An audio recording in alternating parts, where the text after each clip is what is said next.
বোনের টাকা তুলতে কঙ্কাল নিয়ে ব্যাংকে ভাই, উড়িষ্যায় চাঞ্চল্য। ইরান ইস্যুতে নতুন উত্তেজনা, বিশ্ববাজারে তেলের দামে ঊর্ধ্বগতি। পশ্চিমবঙ্গে দ্বিতীয় দফার ভোট, 142 আসনে চলছে ভোট গ্রহণ। ইরানের পাশে থাকার বার্তা পুতিনের, কৌশলগত সম্পর্ক জোরদারের ঘোষণা। 250তম প্রতিষ্ঠাবার্ষিকীতে ট্রাম্পের ছবিযুক্ত স্মারক পাসপোর্ট।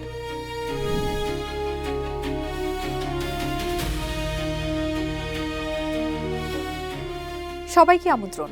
নাগরিক প্রতিদিনের নিয়মিত আয়োজন নাগরিক বিশ্ব থেকে আপনাদের সাথে আছি আমি, ফারজানা নিকিতা। এতক্ষণ শুনছিলেন শিরোনাম, এবারে বিস্তারিত।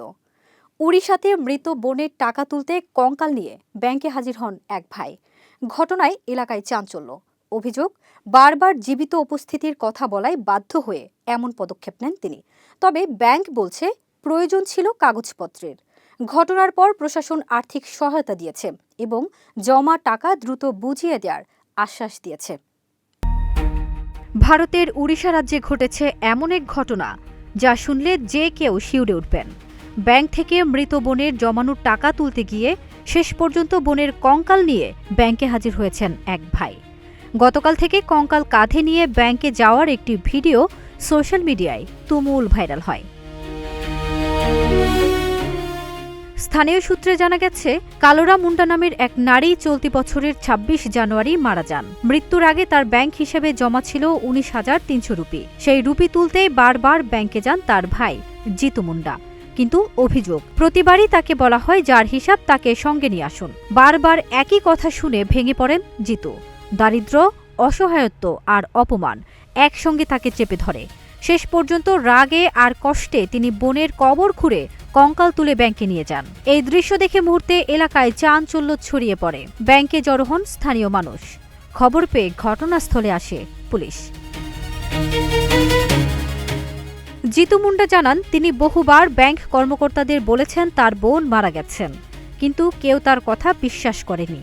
তাই বাধ্য হয়েই তিনি এমন কাজ করেছেন। তবে ব্যাংক কর্তৃপক্ষ বলছেন, নিয়ম অনুযায়ী টাকা তুলতে মৃত্যু সনদ ও প্রয়োজনীয় কাগজপত্র জমা দিতে বলা হয়েছিল। জিতু নিয়ম না জানায় ভুল বোঝাবুঝি তৈরি হয়।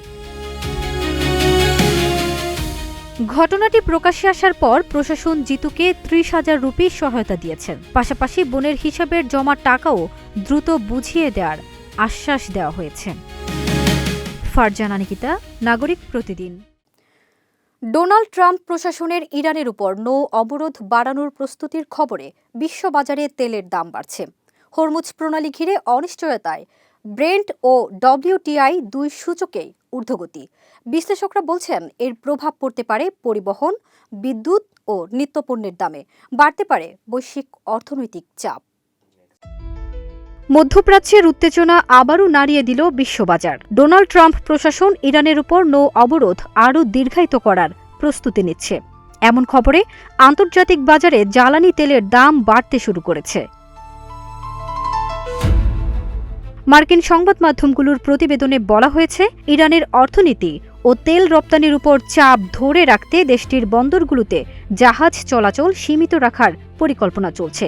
এ নিয়ে ট্রাম্প তার সহযোগীদের প্রস্তুতি নিতে নির্দেশ দিয়েছেন বলেও দাবি করা হয়েছে।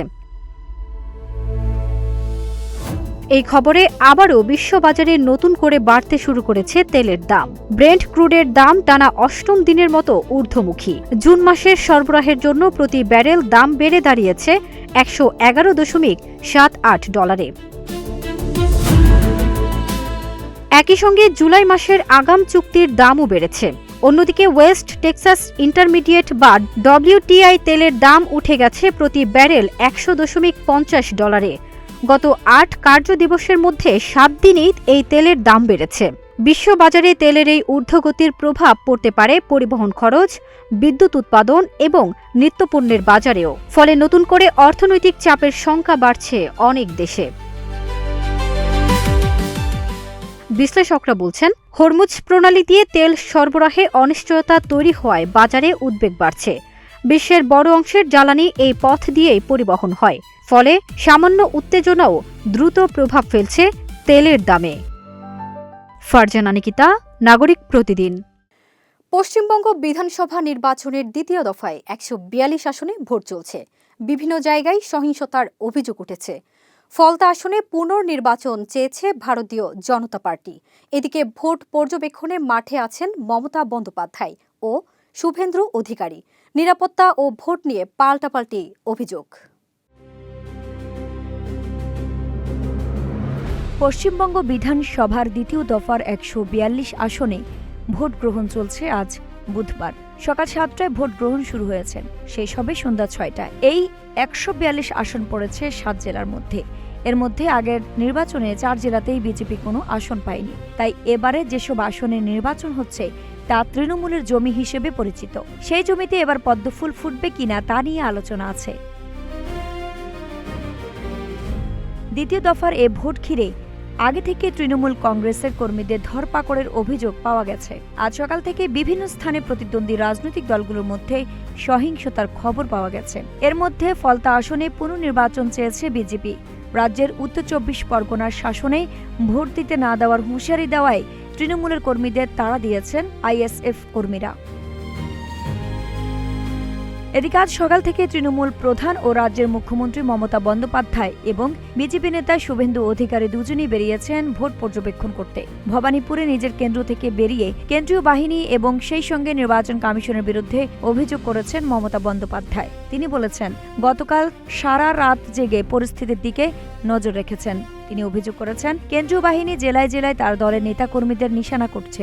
অনেকের বাড়ির দরজায় টোকা দেওয়া হয়েছে। দ্বিতীয় দফা যে ৭ জেলায় ভোট হচ্ছে সেগুলো হলো পূর্ব বর্ধমান, নদিয়া, হুগলি, উত্তর ২৪ পরগনা, দক্ষিণ ২৪ পরগনা, হাওড়া ও কলকাতা। এ ভোটের হার গত ২৩ এপ্রিলের অর্থাৎ প্রথম দফার ভোটের চেয়ে কম। আইরিন হাসান, নাগরিক প্রতিদিন। ভ্লাদিমির পুতিন জানিয়েছে রাশিয়া ইরানের সঙ্গে কৌশলগত সম্পর্ক আরও জোরদার করবে। সেন্ট পিটার্সবার্গে আব্বাস আরাগচির সঙ্গে বৈঠকে তিনি বলেন, মধ্যপ্রাচ্যে শান্তি প্রতিষ্ঠায় যা প্রয়োজন তা করতে প্রস্তুত মস্কো। একই সঙ্গে ইরানের সার্বভৌমত্ব রক্ষার লড়াইয়ে প্রশংসাও করেন তিনি।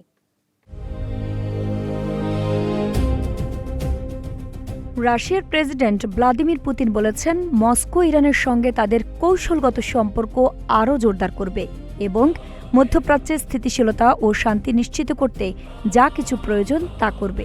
সেন্ট পিটার্সবার্গে ইরানের পররাষ্ট্রমন্ত্রী আব্বাস আরাগচির সঙ্গে বৈঠকের সময় তিনি এ মন্তব্য করেন। পুতিন জানান, সম্প্রতি তিনি ইরানের সর্বোচ্চ নেতা আয়াতুল্লাহ আলী খামেনির একটি বার্তা পেয়েছেন। তিনি বলেন, আমি আপনাকে অনুরোধ করছি আমার আন্তরিক কৃতজ্ঞতা ও সম্মান পৌঁছে দিন। একই সঙ্গে পুতিন জোর দিয়ে বলেন, রাশিয়া তেহরানের সঙ্গে কৌশলগত সম্পর্ক অব্যাহত রাখবে এবং তা আরও বিকশিত করবে। রুশ প্রেসিডেন্ট বলেন, ইরানের জনগণ তাদের সার্বভৌমত্ব রক্ষায় সাহসিকতা ও বীরত্বের সঙ্গে লড়াই করছে এবং তিনি আশা প্রকাশ করেন যে তারা বর্তমান চ্যালেঞ্জ কাটিয়ে উঠবে এবং দেশে শান্তি ফিরে আসবে।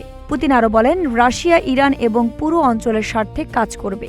তিনি বলেন, আমরা আমাদের সামর্থ্যের সবটুকু দিয়ে আপনার দেশের এবং পুরো অঞ্চলের জনগণের স্বার্থ রক্ষা করব, যাতে যত দ্রুত সম্ভব শান্তি প্রতিষ্ঠিত হয়। এদিকে ইরানের পররাষ্ট্রমন্ত্রী আব্বাস আরাগচি সোমবার সেন্ট পিটার্সবার্গে পৌঁছান। এর আগে তিনি পাকিস্তান ও ওমান সফর শেষ করেন। আইরিন হাসান, নাগরিক প্রতিদিন। যুক্তরাষ্ট্রের ২৫০তম প্রতিষ্ঠাবার্ষিকী উপলক্ষে আগামী জুলাইয়ে সীমিত সংখ্যক স্মারক পাসপোর্ট ইস্যু করা হবে। এতে প্রেসিডেন্ট ডোনাল্ড ট্রাম্পের ছবি যুক্ত থাকবে। যুক্তরাষ্ট্র পররাষ্ট্র দপ্তর জানিয়েছে, স্বাধীনতার ঐতিহাসিক মুহূর্তকে স্মরণীয় করতেই এই বিশেষ নকশার পাসপোর্ট প্রকাশ করা হচ্ছে। যুক্তরাষ্ট্রের ২৫০তম বার্ষিকী উপলক্ষে আগামী জুলাই মাসে দেশটিতে মার্কিন প্রেসিডেন্ট ডোনাল্ড ট্রাম্পের ছবিযুক্ত নতুন পাসপোর্ট ইস্যু করা হবে। তবে এ পাসপোর্টের সংখ্যা সীমিত থাকবে। যুক্তরাষ্ট্রের কর্মকর্তারা এমন তথ্য দিয়েছেন। এই স্মারক পাসপোর্টগুলো যুক্তরাষ্ট্রের স্বাধীনতার ঘোষণাপত্রের ২৫০ বছর পূর্তি উদযাপনে নেওয়া বড় ধরনের পরিকল্পনার অংশ। এই উপলক্ষে আগামী জুলাই দেশ জুড়ে নানা অনুষ্ঠানের আয়োজন করা হবে। গতকাল মঙ্গলবার হোয়াইট হাউস ও পররাষ্ট্র দপ্তর ওই স্মারক পাসপোর্টের ছবি প্রকাশ করেছে। এতে দেখা যায় পাসপোর্টে ট্রাম্পের ছবি যুক্ত করা হয়েছে। ট্রাম্পের ছবিটির সামনের অংশে যুক্তরাষ্ট্রের যাবতীয় পতাকা ও পেছনে যুক্তরাষ্ট্রের স্বাধীনতার ঘোষণাপত্র দেখা যাচ্ছে। নকশাটিতে সোনালী রঙে প্রেসিডেন্টের স্বাক্ষর যুক্ত করা হয়েছে। পাসপোর্টের আরেক পাতায় যুক্তরাষ্ট্রের প্রতিষ্ঠাতাদের স্বাধীনতার ঘোষণাপত্রে স্বাক্ষর করার একটি ছবি থাকবে। যুক্তরাষ্ট্রের পররাষ্ট্র দপ্তরের মুখপাত্র টমি পিক্ট বলেন, যুক্তরাষ্ট্র জুলাইয়ে 250তম প্রতিষ্ঠা বার্ষিকী উদযাপন করবে। ওই ঐতিহাসিক দিনটিকে স্মরণীয় করে রাখতে পররাষ্ট্র দপ্তর বিশেষ নকশার সীমিত সংখ্যক মার্কিন পাসপোর্ট প্রকাশের প্রস্তুতি নিচ্ছে। আইরিন হাসান, নাগরিক প্রতিদিন। এই ছিল নাগরিক বিশ্বের আজকের আয়োজন। পরবর্তী আপডেট পেতে নাগরিক প্রতিদিনের ফেসবুক পেজ ও ইউটিউব চ্যানেলে ফলো করুন।